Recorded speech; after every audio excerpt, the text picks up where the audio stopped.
Assalamualaikum warahmatullahi wabarakatuh.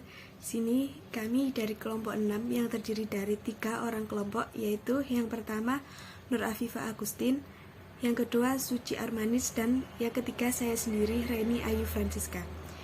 Di sini kami akan menjelaskan mengenai review, evaluasi, dan kontrol strategi. Pengertian evaluasi strategi.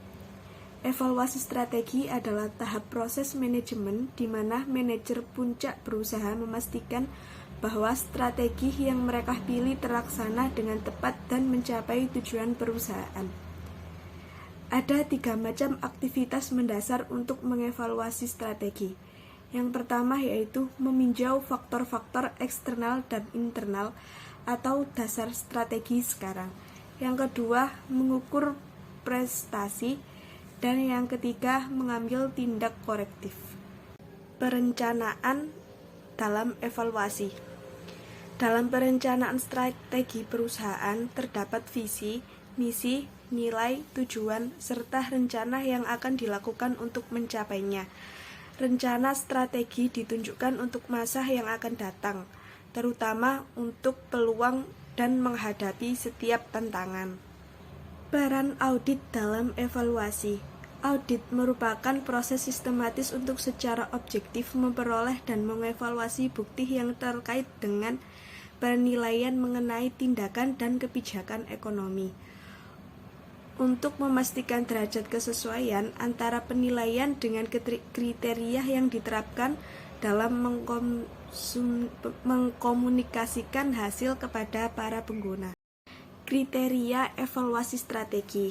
Yang pertama ada konsistensi, yang kedua ada kesesuaian, yang ketiga ada kelayakan, dan yang keempat ada keunggulan.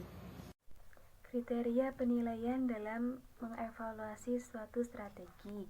Ini ada 2, yaitu kriteria kuantitatif dan juga kriteria kualitatif. Dalam mencoba mengevaluasi strategi perusahaan secara kuantitatif ini, yaitu dapat dilihat dengan bagaimana prestasi perusahaan dibandingkan dengan apa yang dilakukan di masa lampau, atau membandingkannya dengan para pesaingnya.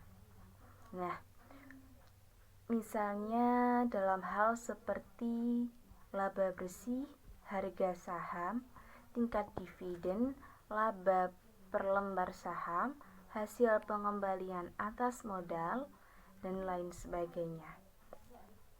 Nah, untuk kriteria kualitatif ini, yaitu penilaian subjektif untuk memastikan bahwa strategi yang dijalankan memang tepat. Kemudian, mengukur kinerja perusahaan. Pengukuran prestasi kerja karyawan adalah suatu proses kuantifikasikan secara akurat dan valid tingkat efisiensi dan efektivitas suatu kegiatan yang telah terrealisasi dan membandingkan dengan tingkat prestasi yang direncanakan menurut Martoyo tahun 2002. Kemudian, kendala dalam proses pengukuran prestasi. Berdasarkan prasurvei yang dilakukan peneliti, dapat diketahui bahwa terjadi penurunan prestasi kerja dapat dilihat dari beberapa faktor, yaitu ada penundaan kenaikan pangkat, ada penurunan pangkat, ada penundaan kenaikan gaji, dan juga mutasi. Kemudian faktor-faktor yang mempengaruhi prestasi kerja, yaitu ada motivasi, kepuasan kerja, tingkat stres, kondisi fisik pekerjaan, sistem kompensasi, dan desain pekerjaan. Selanjutnya membahas tentang prinsip pengawasan. Nah, prinsip-prinsip dalam pengawasan yaitu antara lain yang pertama, pengawasan harus berlangsung terus-menerus bersamaan dengan pelaksanaan kegiatan atau pekerjaan. Kemudian yang kedua, pengawasan harus dapat menemukan, menilai dan menganalisis data tentang pelaksanaan pekerjaan secara objektif. Maksudnya di sini pengawasan harus dilakukan sesuai dengan keadaan yang ada. Kemudian yang ketiga, pengawasan bukan semata-mata untuk mencari kesalahan saja, melainkan juga mencari atau menemukan kelemahan dalam pelaksanaan kegiatan. Kemudian, pengawasan harus memberi bimbingan dan mengarahkan untuk mempermudah pelaksanaan pekerjaan dalam pencapaian tujuannya. Kemudian, pengawasan tidak menghambat pelaksanaan pekerjaan, tetapi harus menciptakan efisiensi juga. Kemudian yang keenam, pengawasan harus luas atau bersifat fleksibel. Kenapa harus luas atau fleksibel? Hal ini dilakukan sebab jika terjadi desakan untuk melakukan perubahan pada pelaksanaan kegiatan, perubahan dapat dilakukan tanpa mengganti pola dasar kebijaksanaan dan rencana organisasi. Kemudian selanjutnya, pengawasan harus berorientasi pada rencana dan tujuan yang telah ditetapkan. Kemudian pengawasan dilakukan terutama pada tempat-tempat yang strategis atau kegiatan-kegiatan yang sangat menentukan. Kemudian yang terakhir, pengawasan harus membawa tindakan perbaikan. Selanjutnya menjelaskan tentang manajemen insentif. Nah, insentif sendiri merupakan penghargaan atau ganjaran yang diberikan untuk memotivasi para pekerja agar produktivitas kerjanya tinggi.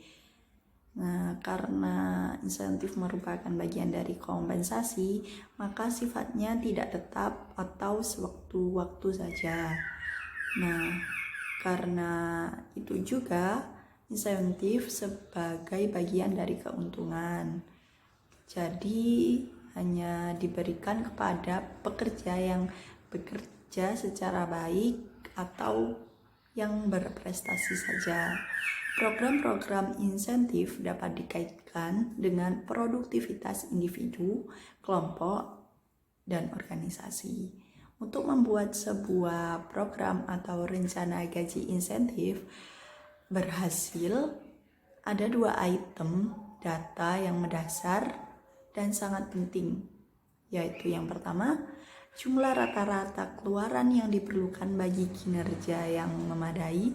Kemudian yang kedua, jumlah dana yang wajar dan adil yang pas untuk jumlah rata-rata pekerjaan. Jadi itu saja yang bisa kami sampaikan. Akhir kata, terima kasih. Wassalamualaikum warahmatullahi wabarakatuh.